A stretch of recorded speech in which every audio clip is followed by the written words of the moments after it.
Good morning and welcome in, everyone. Before we get into this morning's update, I want to go over a quick overview of what is transpiring as we can see in the cryptocurrency market. And I know, as the market continues to consolidate without any great breakouts, it becomes very hard for some to continue watching this cryptocurrency landscape.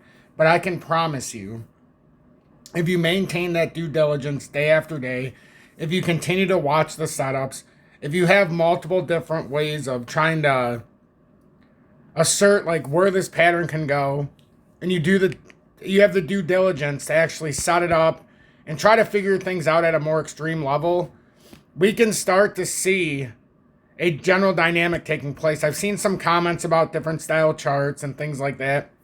I share many charts for a reason. I have every possible outcome that this could have. And right now we're riding the top of this, which is actually the more short-term bullish to where it wouldn't have to consolidate farther down. Now we do have to do some work here to get past that 225 and 229, obviously.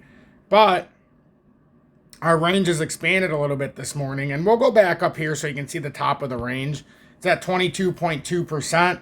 The bottom, it's a 22% range, basically. From the pattern top back down to the bottom of this possible consolidation if it were to fall in. But that's just if we create an inverse right on farther down. We still have, and I think this is the one that a lot of people need to pay attention to. And I'm going to delete the inverse setup on here because I have it on another chart just so you can see the importance of this chart. And it's the one we've been on for quite some time. This is the breakout of almost like a descending triangle. If you put it in a slightly different scale, I just have it elongated to where we can hit the outer areas, but you can definitely set this up as a descending triangle if you want. But I have it in the falling channel sense to where if it's on the top of this breakout and this is where we go, we're always going to know that resistance support level. And now in real time, if it were to drop down, you could come all the way down to $1.62 and still be on the top side here. That's how this gets a little dangerous, if I'm being honest, because look, this comes right through right there on the support. So it's almost like all ends meet there if we have to consolidate down. So I'm not unaware of that pattern setup. It's there. You just have to pay attention and watch my analysis because I do show multiple different ways of looking at this. That's the breakout area. But as you can see, it's creating some kind of inverse pattern. So we're trying to figure out if the inversion would have a setup something like the top side, like it's already hit, come back through as an inverse right shoulder and consolidate down the falling channel. Or if it's something slightly different and we have to create something more like that and we're on the top side and now we've been consolidating in and now we're starting to break out of this type of inverse right shoulder and it's slightly different, but it's a elevated, like it's on an incline on the right shoulder, and that's not uncommon. Sometimes you get that and you don't get a full pull back and then it ends up playing out like that. That's why I have so many different looks at this, but I think it starts here with the breakout of this pattern. And then if it starts falling back in line, we can see the other opportunities and scenarios set up. So let me do the intro. Make sure to hit the like button so YouTube does recommend this update. I would greatly, greatly appreciate it on this early Thursday morning. The USA will wake up, starting to wake up here, 9:30 a.m. Eastern Standard Time, 6:30 a.m. Pacific Standard Time, just or 6 a.m., 9 a.m. So that you get both sides on the West and East Coast up at the same time. It's just slightly different agendas. On the West Coast, you know that the stock market opens at 6:30 a.m. Eastern Pacific Standard Time.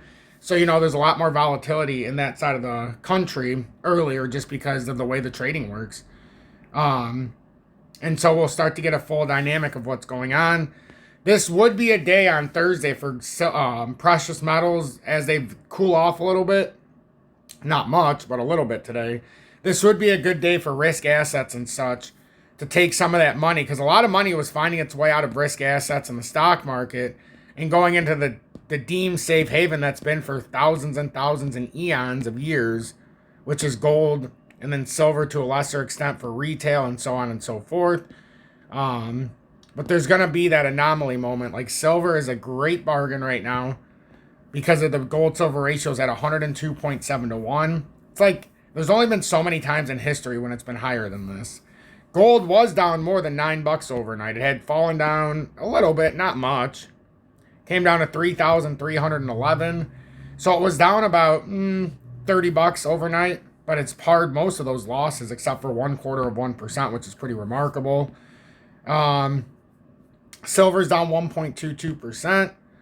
And right now it's back testing the golden cross, and the 3 hourly, 4 hourly has a golden cross as well. So if you're looking for a potential next move, this golden cross in the 4 hourly will tell us everything. If it continues up, gold powered through this some time ago, and had a nice V shape before when it broke down, and it's powered through this long ago. Silver's still working its way back up, but it's got some work to do to get past that 34 and ultimately up towards that $50 to $60 range and then higher. But we've got some levels to take out. So with that being said, good morning. 8:05 a.m. Eastern Standard Time on this Thursday, April 17th, 2025. I'm XRP Future Millionaire, and I reside in the great state of Michigan. And if you watch these 10 or 15 minute updates in the morning, and this will only be like a 10 minute, probably 10 to 12 minute. Got to get my son to school at 8:20, and I'm a little bit later today starting this. But if you watch this in the mornings for 10 to 15 minutes, sometimes 25 minutes, depending on how much time I have, especially on Fridays. And then you watch the short during the day. Make sure you watch the live around 6 p.m. Eastern Standard Time. Sometimes it's a little earlier or a little later, depending on what's going on. Yesterday, I couldn't start till 7:30, but we still did almost an hour. So make sure you tune in for that, because we do have that active discussion back and forth. It's more like being in a real, like, conference, almost like through, just a chat. But we were able to share ideas. We're able to talk back and forth. They're able to ask me questions in real time. And even yesterday, we had 100 and something people in there. Except when I started sharing about Gary Gensler and things like that, news I thought we needed. Like 45 people left because I guess they didn't want to hear the real story. But I think you need to know the news and the charts along with political agendas and the economic landscape to understand how to trade cryptocurrency. It's not just a zero-sum game of, I'm going to trade crypto and I don't need to pay attention to anything else. That's how 95% of people in crypto just end up going broke. And I don't want you to be in that area. I come here very transparent every single day. I'm very dedicated to what I do here. And there's not a single circumstance, aside from me not being able to physically move or breathe, that I won't be here. And you guys have seen that play out the last 4 years. Like, I'll be here no matter what. Broken bones, illnesses, deaths, whatever. As long as I can be here, this is like my saving grace. And this is where I can connect with everybody with something that I'm very passionate about. And it's not just cryptocurrency. I find a way to sneak in my precious metals and mining stocks all the time. But as far as the landscape of the world, we need to know digital assets, and we need to know utility. We need to know the ISO. All the other nonsense. AI's fine, but it's a dime a dozen, so you got to find the right AI crypto. That's kind of ingenuity ties it all together instead of just being like a back burner kind of thing. I think tech's old news, so like Nvidia and all that trash, I think that's old news. I think there's better and more efficient things coming as far as chips that we found, and they're just so far behind it's not even funny. And then also with like EV investments, I think they're stupid, because I think the hydrogen is coming, and that's where we're going to be soon. Probably in the next 5 to 10 years, we're going to be running on water anyhow, so I don't think it's too smart to invest in EV. Honestly, I think that's a big scam.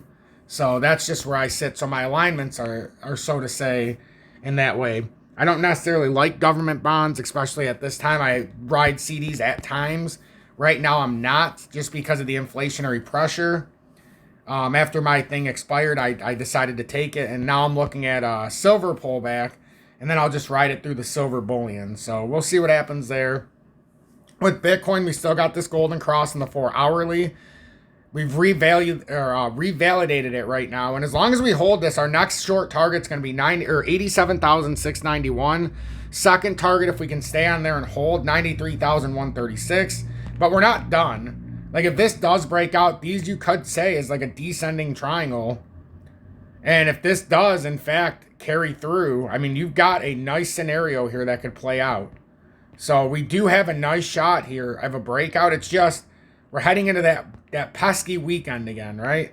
So we're going to have to make sure we don't have an 18th straight weekend. And then if all of this goes proper, then you start to retest that 100K area. So big possibilities here.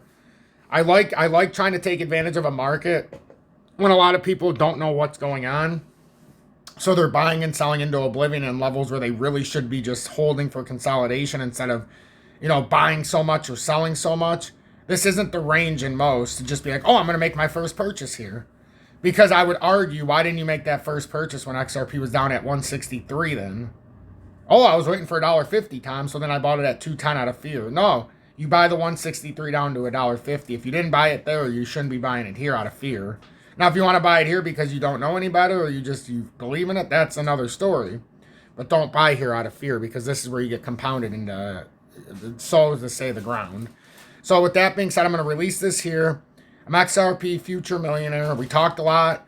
We talked about a lot of different things in this short 11 to 12 minute video. Make sure you share this. Subscribe to the channel and join the over 33,500 subscribers now. We moved to the next 100 from yesterday. That is awesome. I really appreciate all the new subscribers. It's been our biggest month of the year, surprisingly, with subscribers, and it's not even close. I think it's 3 times more than any other month this year, so that's good to see. Took us 4 months, but we're hitting a stride a little bit here. BITUNIX, lowest spot and leverage trading fees. Remember, when you trade on BITUNIX, you're not sending or receiving from a bank account. You're sending assets and or stable coin to fund your account. There's no KYC or VPN. You can do a KYC, but I don't encourage it. And that's worldwide, USA or anywhere else. They have XRP. They never took it away in the time of the lawsuit. They have a working papers in the USA. They just don't report taxes like most of the exchanges, because you can't withdraw off the exchange. So, you'll be left to do what you will. Great opportunity. You don't pay all the fees and all this other stuff. So I send stuff religiously back and forth. And I'll buy it there, send it to where I want it, and then I'll take it off of where it's at and send it to BITUNIX to sell it. So I literally use it as a hub to buy and sell, and then swing trade because of cheap fees. So with that being said, have a blessed morning. Got to get everything ready. Got to get my son to school. And I'll see everybody this afternoon for the short. My son's in therapy around 12 p.m. Eastern Standard Time.